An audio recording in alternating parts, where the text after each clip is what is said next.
அதிமுகவில் உச்சகட்ட அரசியல் மல்லுக்கட்டு. தகுதி நீக்க நடவடிக்கைக்கு பயந்து அடுத்தடுத்து எம்எல்ஏக்கள் ராஜினாமா. தமிழக வெற்றிக் கழகத்தில் ஐக்கியமாகி மறுதேர்தலை சந்திக்க வேலுமணி அணி வியூகம் என நமது செய்தியாளர் நரேன் ஆதித்யா தந்த அரசியல் அலசல் உங்களுக்காக. தமிழக அரசியல் களத்தில் தற்போதைய மிக முக்கிய விவாத பொருளாக அதிமுக சட்டமன்ற உறுப்பினர்கள் இடையே ஏற்பட்டுள்ள பிளவும் தமிழக வெற்றிக் கழகத்திற்கு அவர்கள் அளித்து வரும் மறைமுக ஆதரவும் தான் மாறியுள்ளது. அதிமுக தலைமை மற்றும் கொறடாவின் உத்தரவை மீறி சட்டசபையில் தமிழக வெற்றிக் கழகத்திற்கு ஆதரவாக வாக்களித்த அதிமுக எம்எல்ஏக்கள் மீது தகுதி நீக்க நடவடிக்கை எடுக்க கோரி சபாநாயகரிடம் அதிமுக சார்பில் மனு அளிக்கப்பட்டுள்ளது. இந்த அதிரடி அரசியல் நகர்வுகளால் அதிமுகவிலும் தமிழக சட்டமன்ற வட்டாரத்திலும் பெரும் பரபரப்பு தொற்றியுள்ளது. அதிமுக பொதுச் செயலாளர் எடப்பாடி பழனிசாமி தரப்பில் கட்சித் தலைமையின் உத்தரவை மீறி தாவேக்காவிற்கு ஆதரவாக செயல்பட்ட 25 எம்எல்ஏக்கள் மீது கட்சித் தாவல் தடை சட்டத்தின் கீழ் நடவடிக்கை எடுத்து அவர்களின் பதவியை பறிக்க வேண்டும் என்று சபாநாயகருக்கு தொடர்ந்து அழுத்தம் கொடுக்கப்பட்டு வருகிறது. சபாநாயகர் இந்த மனுவின் மீது சட்டப்பூர்வ நடவடிக்கை எடுக்க துவங்கினால் சம்பந்தப்பட்ட எம்எல்ஏக்களின் பதவி பறிக்கப்படுவது உறுதி என்ற சூழல் நிலவுகிறது. இத்தகைய சூழலில் சபாநாயகர் மூலம் பதவி பறிக்கப்பட்டு தகுதி நீக்கம் செய்யப்பட்டனர் என்ற அவப்பெயரை சுமப்பதை விட தாங்களாகவே முன்வந்து பதவியை ராஜினாமா செய்வதுதான் அரசியல் ரீதியாக சிறந்தது என ஒரு தரப்பினர் முடிவு செய்துள்ளனர். அதன்படி முதற்கட்டமாக எஸ்.பி.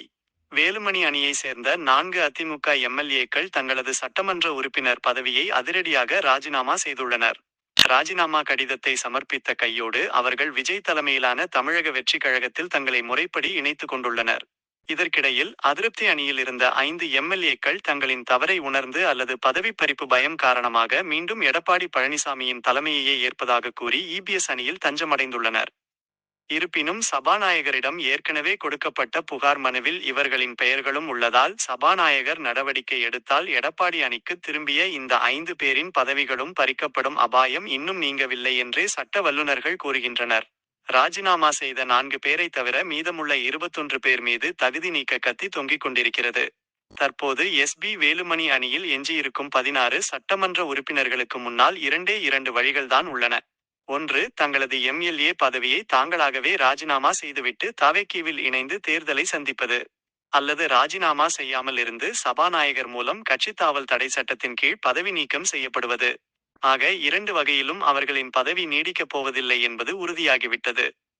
ஒருவேளை சபாநாயகர் நடவடிக்கை எடுத்து இவர்கள் தகுதி நீக்கம் செய்யப்பட்டால் கட்சித்தாவல் தடை சட்டத்தின் கடுமையான விதிகளின்படி இவர்கள் அதிமுகவிலும் இருக்க முடியாது, அதிகாரப்பூர்வமாக விஜய் கட்சியிலும் சேர முடியாமல் தனித்துவிடப்படும் இக்கட்டான சூழ்நிலை ஏற்படும்.